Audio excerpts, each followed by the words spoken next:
Assalamualaikum warahmatullahi wabarakatuh. Perkenalkan, nama saya Putri Nuraini dengan nomor Stanbook A121211180 dari Prodi Pendidikan Bahasa Inggris Angkatan 2021. Di video ini saya akan membahas mengenai pengetahuan sains dan teknologi.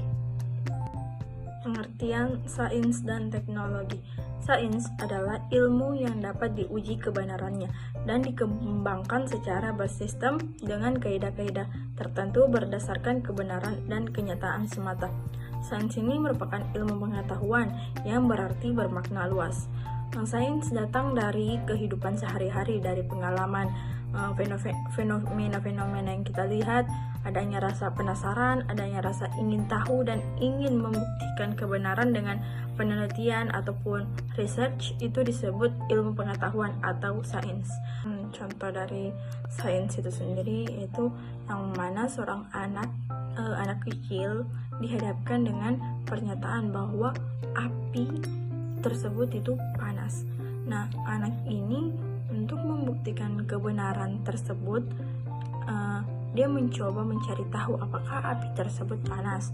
Nah, dengan adanya rasa ingin tahu itu, dia mencoba dan ternyata pernyataan tersebut benar. Ternyata pernyataan bahwa api itu panas itu benar. Nah, itulah yang dinamakan sains dalam kehidupan sehari-hari kita. Pengertian teknologi. Teknologi adalah realitas atau kenyataan yang diperoleh dari dunia ide. Teknologi dianggap sebagai penerapan ilmu pengetahuan dalam pengertian bahwa penerapan itu menuju pada perbuatan atau perwujudan. Pengertian teknologi di sini tidak hanya dalam artian handphone atau software atau teknologi yang lain, tapi dalam cakupan yang lebih luas.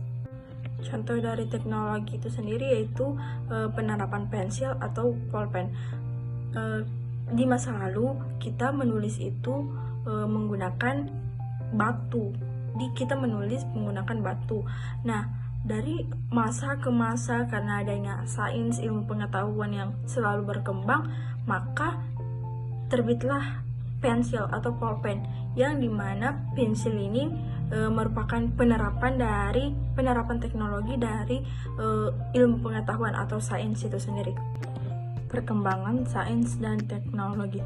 Dari perkembangan ilmu pengetahuan atau sains dan teknologi memungkinkan tersadanya sarana dan prasarana penunjang kegiatan ilmiah.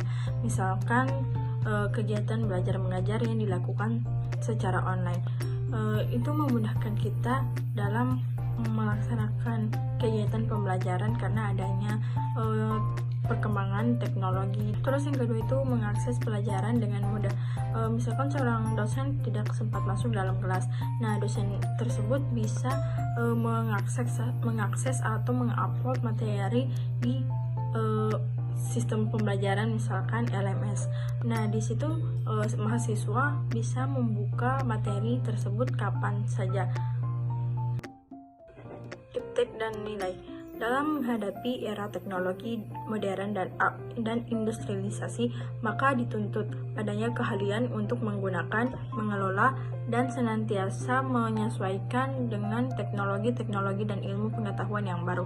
Dengan adanya iptek ini, kita dapat memudahkan kita dalam melakukan segala hal. Misalnya, seorang dosen yang di kampus dan mahasiswa yang sedang berada di kampung bisa saling menghubungi dengan mudah.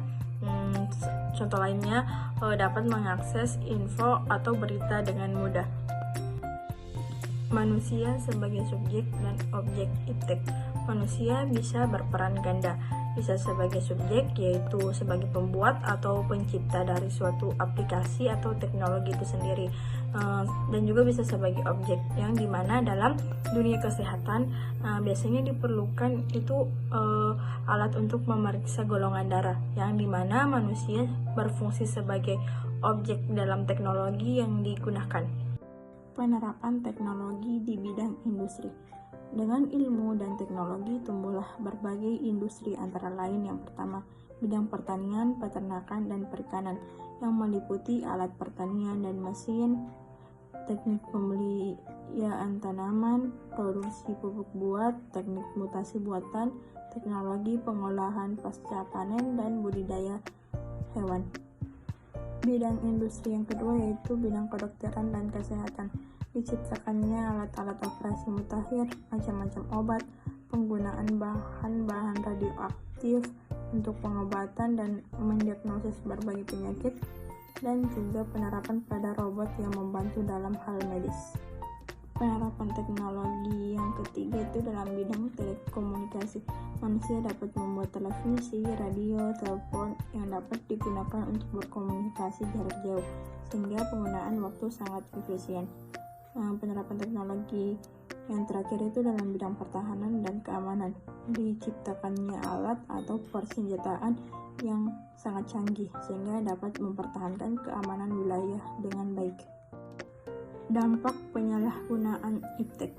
Dampak negatif yang disebabkan oleh kemajuan teknologi antara lain yang pertama nuklir, menyebabkan terjadinya perubahan struktur zat serta pola reaksi kimia sehingga merusak sel tubuh. Pada gen dapat menyebabkan mutasi gen yang berakibat kanker. Dampak yang kedua yaitu polusi. Contoh polusi yaitu pencemaran air dan tanah, pencemaran udara, pencemaran suara, pencemaran sosial dan budaya. Itulah tadi penjelasan singkat dari saya. Lebih dan kurangnya mohon dimaafkan. Wassalamualaikum warahmatullahi wabarakatuh.